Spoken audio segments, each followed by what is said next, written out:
Bless people.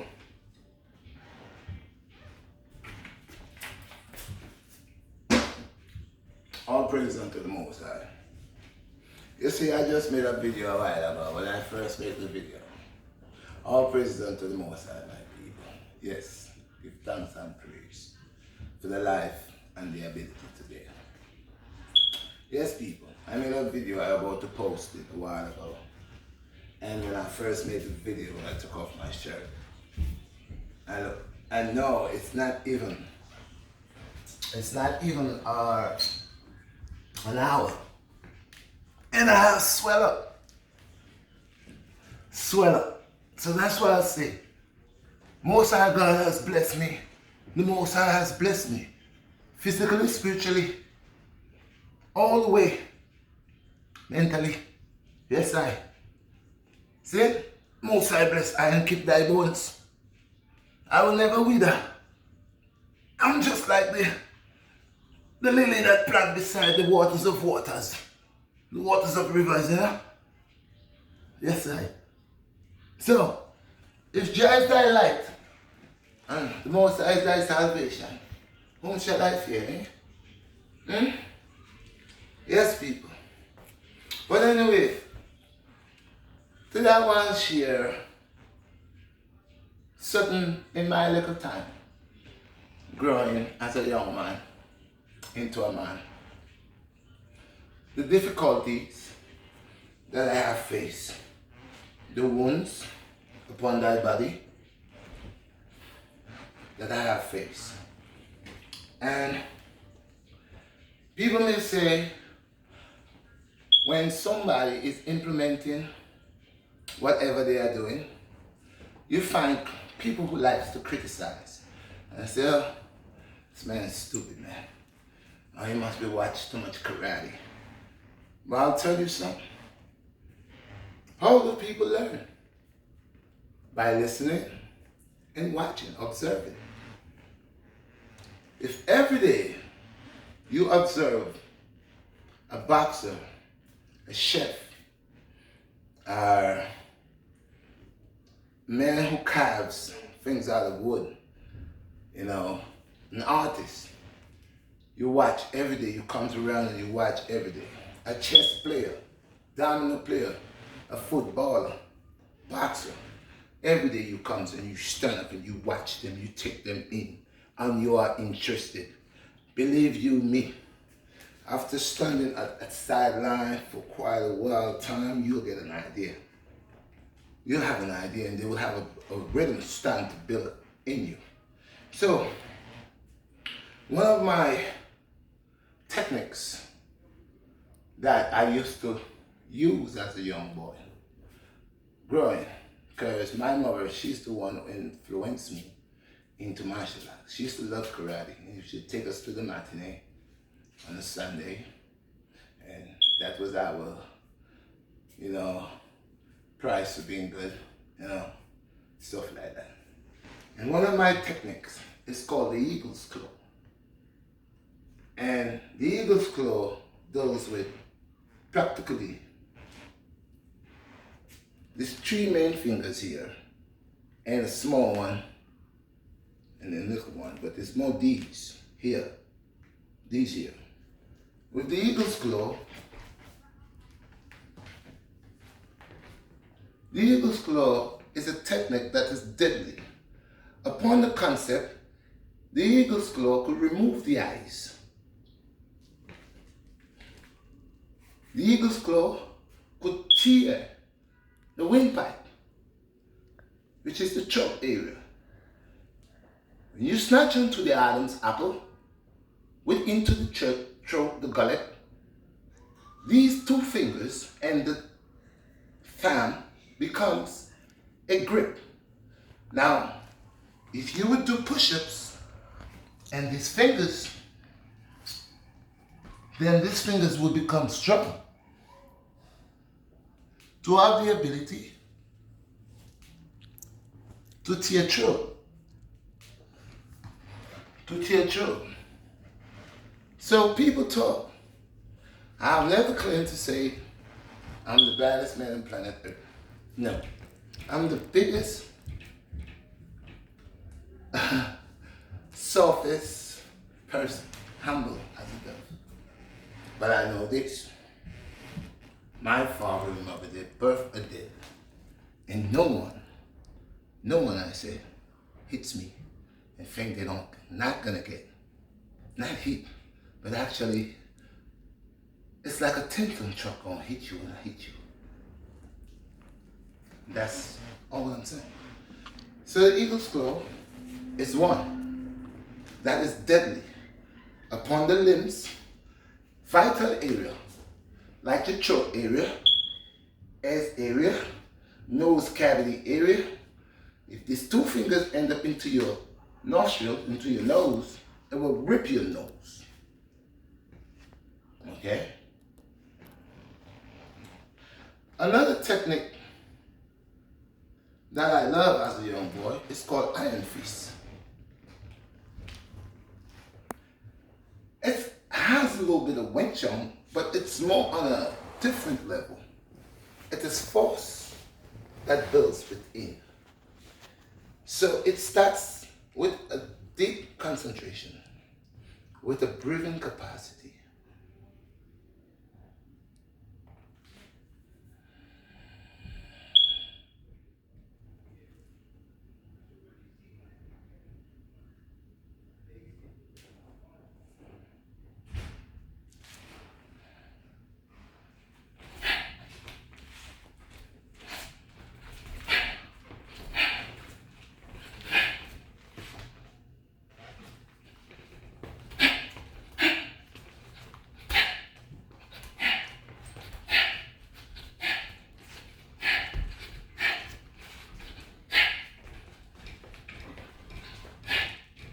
Iron fist is close contact. Within learning the ability to be firm and hard as a rock. With iron fist, it is for every couple seconds one should exhale. Exhale and inhale. Or inhale and exhale. Doesn't matter. You need fresh oxygen within the body.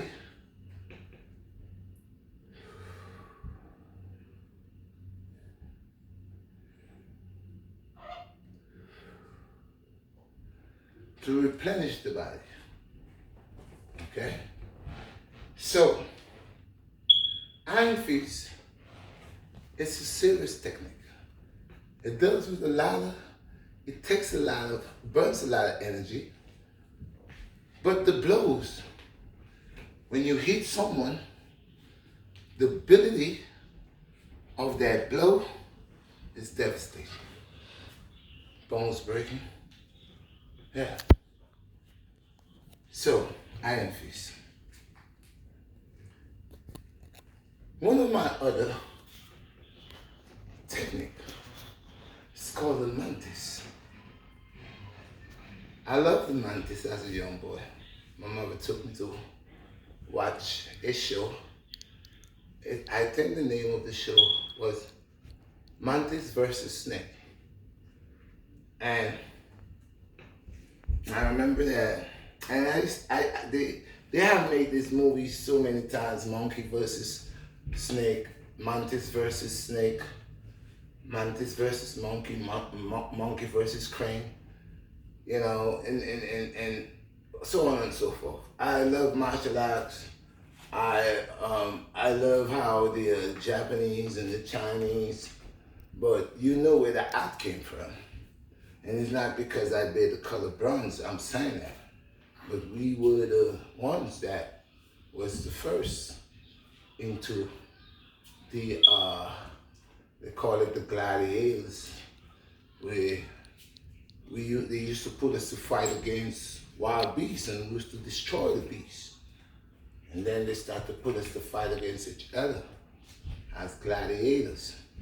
So you know who we are, and we know who we are. Those of you who could recognize and could see your people, know who they are and represent them, your culture, your inheritance. Peace and blessings unto you. So I was saying, my next technique that I love is called the Mantis.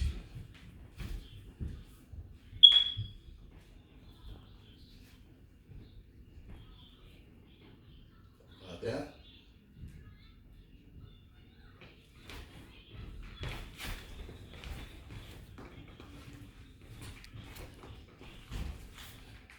See, the Mantis always has a defense to it.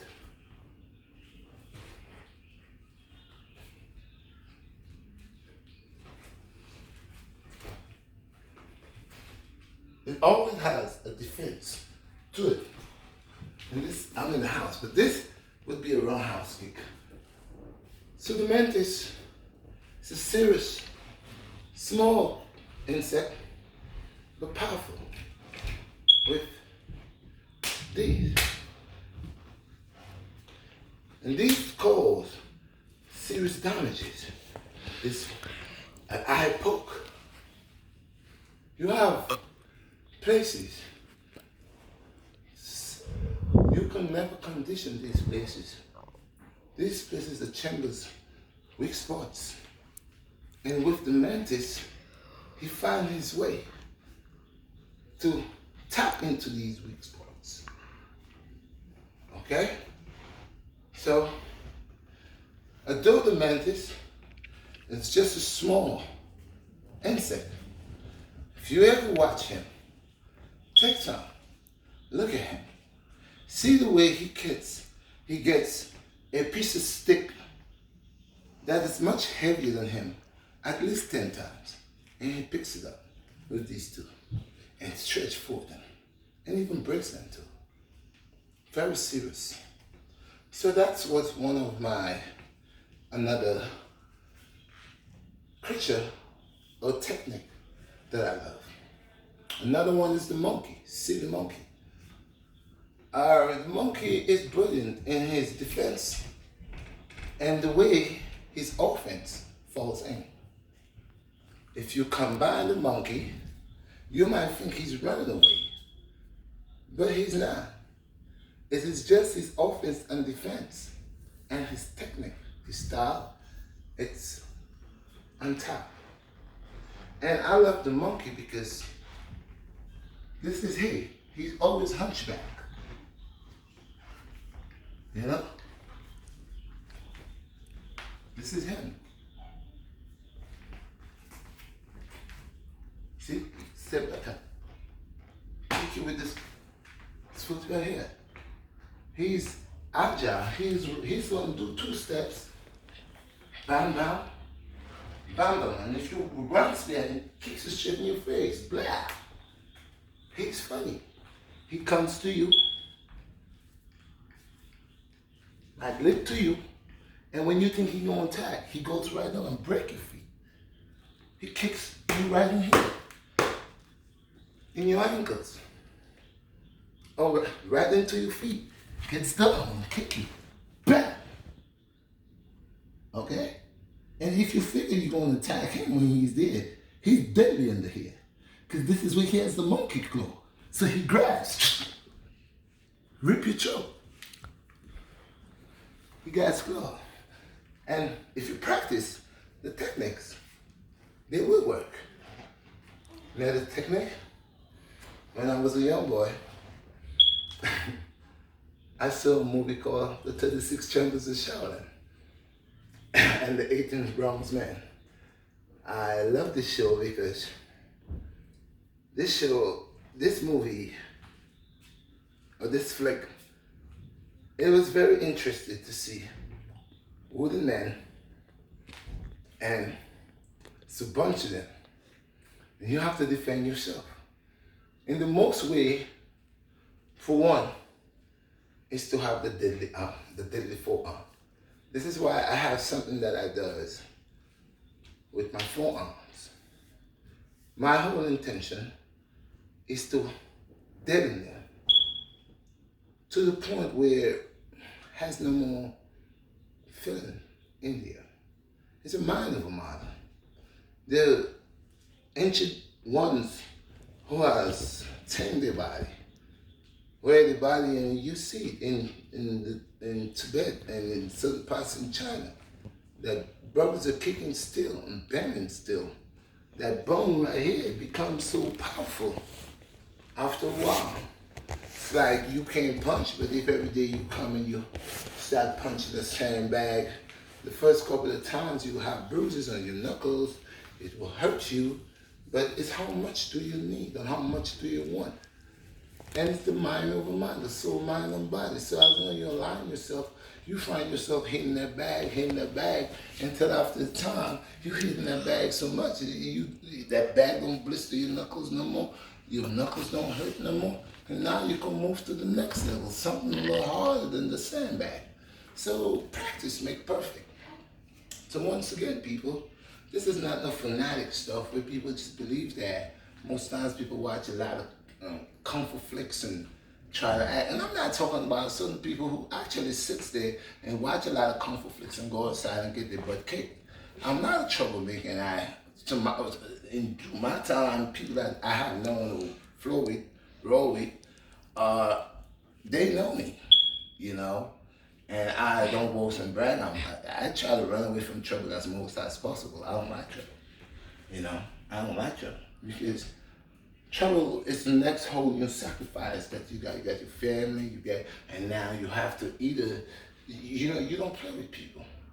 So I'm not into that. But I believe in self-defense. I believe that at my age, you're not gonna knock my teeth out of my mouth and turn me into a joke. So I respect myself, and with the ability by the Most High, with that intellect, with that divine mind, protecting me and blessing me and being my Excalibur, of course, you will not get victory over me because you were the bully. So once again, people, next technique, I just did the monkey. Next technique, funny, it's the snake. Most people say, now what the hell this could do? Well, snake is serious. It's how you deal with it and how it's going to deal with you. Okay? The key valuable, the key purpose for the snake technique, the snake's fingers are straight out, pointed straight. Looks like a serpent, move like a serpent. Okay? Move like a serpent. And someone will look at this and say, well, nigga, that's just your hands. Man, what's wrong with you? You're smoking too much weed. That's what someone might say. But the fact is, the point with the serpent, you see, your eyes is very sensitive to the tip of the nail. And I glide my fingers across your eye. I will cut your eye pupil with my fingertips. And this is how deadly the snake is. So people say, well, that can't do nothing to me, man. It's not to use upon, actually, unless this person is someone that is doing hot sun, someone that's taking it to the next level, really doing, because if you go and you start doing pull-ups on one finger, two finger, every day, your finger after a while will become real strong. Now, with two fingers or one finger, you're doing pull-ups, every day you're working that out, and your fingers are gaining strength, it's getting stronger and stronger. You have the ability to take your finger and juke somebody and bust inside, because now your finger is not the normal finger that's weak. You're doing things with your finger. I saw the Chinese man who boiled a coconut with his finger. These are things that he's been doing. Other people will say, oh, that's just movie, but these things happen in reality. People hit bricks, break bricks with their knuckles, with their elbows. These things are there. It's how much would you push yourself?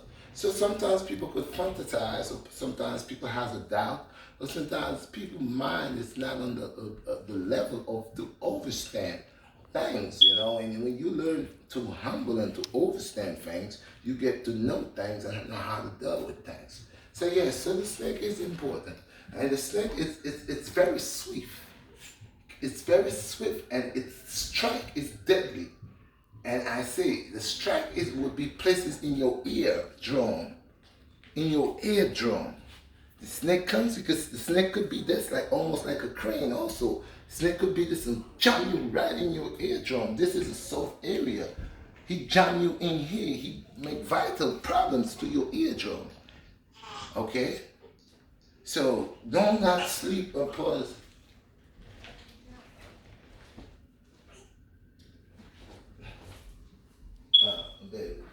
So do not sleep upon the level that you figuring it's nonsense.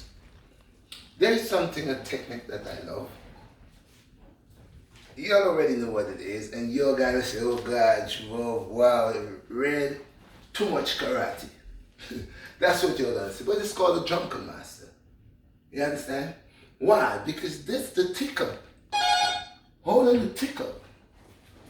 Okay? It's like you hook onto the bottle, you know they usually have that little hook up into the wine jar because it's wine.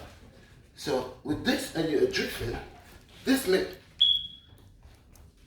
serious contact because you are hitting them with this.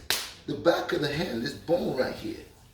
When you hit them, if you master that, like if you every day you're doing push-ups on your hand. Well, I never did push-ups before on my hand. I never did this before, people. So it's first time I'm talking about it. First time I'm attempting to do this. Wow, this hurts. Hold up here. I need some. The floor is rough. First time. I never did this before. This is hard. I never did this before. Never did this. Never did this before. Wow. Whoa, people. Wow. This is gonna break my wrist. Whoa. You see this? Now this is something I have to work on. Like I said, I never did this before.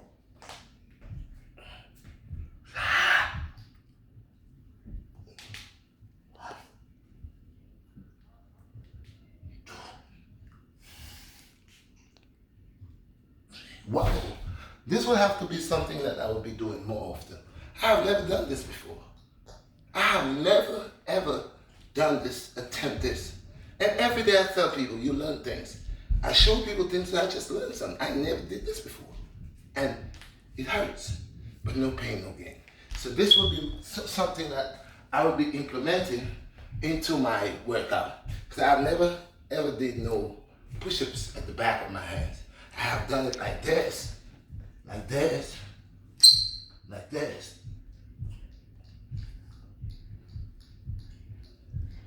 But I have never gone here and it hurts.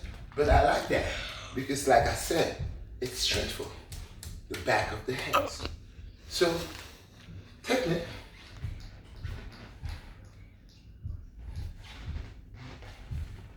See? Sweep. Always. And one of my role models, I forget to tell you, is Bruce Lee. Because it's something about Bruce Lee. When he gets into it with you, he watches you. He fixes you. You know? Yeah. Yeah. You know? This is how he moves. Fast, sweep. You know? He'll be fast with you, and you attack. And he stays here, but he moves, but he doesn't go anywhere. It's, see? He hits you. He's right here. When you run into him, he allowed this to be one with this and stretches this out with a jab. Straight up in your face. See? He has something, he'll be like, da, da, da, da, da. If you really sing, you always send this one. Send this one, move. Send this one. He might send two of this, one of this, and come and get an elbow, cross your jaw. And I love how Bruce Lee deals with things. Because when Bruce Lee starts following you, he analyzes, take you in. And then if he don't really figure you out, he dances around you. He helps and dances around you. And then he comes right and he pulls to you and he straightens and wait for you. He watches you. So as you attack him, he always has, that's why they call the dragon tail, the dragon feast of fury. Because quick fast, you don't know where that comes from. Right, bah! And he has this like, his sting. He's like a viper. Wham! Wham! He hits you real fast. Yo, what's going on? And he gives his distance, gives you that little distance, and he plays with you. So Bruce Lee, as a child growing up, was always my role model. I watch all Bruce Lee flicks. Used to always go behind the yard, beat up the banana trees up, you know, beat up the papaya trees up, break them up, beat them up, you know. So, you know, this is my thing when I was growing as a young boy, people. And it's a RedShot BlackStar. You don't know, it's a channel to electrify yourself on. So peace and blessings, people. I hope you all like this little demonstration. I'm in the home and I can't do jump around and I got neighbors below me. So there's a lot of things, but pray God this, whatever mess will get away and I could be out there, show you all everything, how it's supposed to be done. You know what I mean? But in the meantime, I'm gonna give you all a quick one. Hit that with 50. See what I'm gonna do here. See, old man going to work, old man going to work, old man going to work. And I do push-ups on, waist on, baby.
What was that? 100? I lost count. Yes, people. Peace and blessings. One love.